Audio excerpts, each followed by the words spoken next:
오늘 아침을 여는 말씀은 민수기 5장 1절에서 3절 말씀입니다. 여호와께서 모세에게 말씀하여 이르시되 이스라엘 자손에게 명령하여 모든 나병한 자와 유출증이 있는 자와 주검으로 부정하게 된 자를 다 진영 밖으로 내보내되 남녀를 막론하고 다 진영 밖으로 내보내어 그들이 진영을 더럽히게 하지 말라. 내가 그 진영 가운데에 거하느니라 하시매. 아멘. 민수기 5장은 이제 약속의 땅으로 나아가는 이스라엘 공동체가 어떻게 살아야 하는지를 전해주고 있습니다. 말씀을 통해 세상의 발을 딛고 살아가는 우리가 믿음의 사람이 되려면 어떻게 해야 하는지 살펴보도록 하겠습니다. 민수기는 이스라엘 자손들이 약속의 땅에 이르기까지의 광야 여정의 이야기입니다. 약속의 땅으로 나아가는 이스라엘 자손들이 갖추어야 할 첫째 조건이 무엇일까요? 하나님만 의지하는 믿음의 공동체를 세우는 것입니다. 왜냐하면 이스라엘 자손들이 믿음으로 하나 되어야 적을 물리치고 약속의 땅을 차지할 수 있기 때문입니다. 그런데 성도 여러분도 잘 아시는 것처럼 믿음의 공동체를 이루는 것은 말처럼 쉽지 않습니다. 본문은 믿음의 공동체를 이루기 위해 부정함을 버리라고 말합니다. 성도 여러분, 부정함이란 무엇일까요? 첫째, 나병과 유출증과 사람이나 동물의 사체에 접촉하는 것입니다. 하나님께서 이러한 질병에 걸린 사람들을 부정하다고 하신 이유는 이 질병이 하나님의 말씀을 따르지 않은 결과로 얻어졌기 때문이기도 하지만 더 중요한 것은 육체의 질병이 육체의 문제로 끝나지 않기 때문입니다. 우리가 육체가 질병으로 고통당하면 처음에는 하나님을 의지하지만 시간이 지날수록 그 고통이 우리의 영혼을 하나님께로부터 멀어지게 만듭니다. 결국 육체의 고통이 영혼을 무너뜨리게 하는 것입니다. 그래서 하나님은 나병 환자나 유출증이 걸린 사람 그리고 사체에 접촉한 사람들을 하나님이 거하시는 진영 밖으로 내보내어 공동체를 보호하시는 것입니다.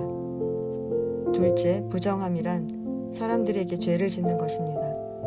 여기서 사람들에게 범하는 죄는 경제적인 손실을 입히는 죄입니다. 하나님은 이렇게 사람에게 죄를 짓는 것이 하나님을 거역하는 것이라고 말씀하십니다. 왜냐하면 다른 사람에게 경제적 손실을 입히는 것은 하나님의 뜻을 거역하는 것이기 때문입니다. 이스라엘 자손들은 하나님의 자녀로 모두 형제 자매입니다. 그런 형제와 화목하지 않는데 어떻게 믿음의 공동체가 될 수 있겠습니까? 형제와 화목하지 않는 것은 죄가 됩니다. 이 죄를 해결하지 않으면 공동체는 무너지기 때문에 하나님은 사람에게 지은 죄에 대해 하나님께뿐 아니라 피해자에게도 그 지은 죄를 자복하고 그 죄값을 갚되 5분의 1을 더해 돌려주라고 말씀하십니다.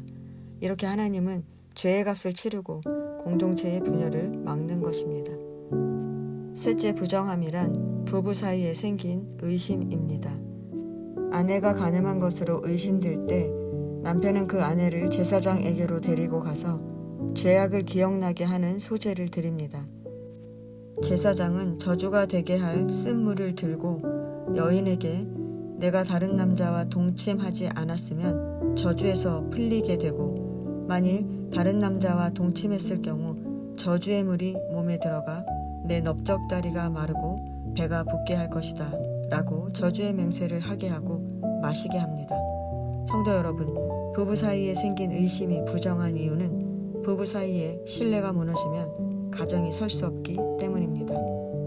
가정이 무너지면 공동체는 당연히 무너집니다. 그래서 하나님은 부부 사이에 생긴 의심의 문제를 하나님께 맡기게 하심으로 부부 사이의 문제를 해결하고 공동체를 보호하시려는 것입니다. 이 부부 관계는 하나님과 이스라엘과의 관계를 비유하는 것으로 그들이 하나님을 신뢰하지 못하면 이스라엘 공동체는 무너진다는 것입니다.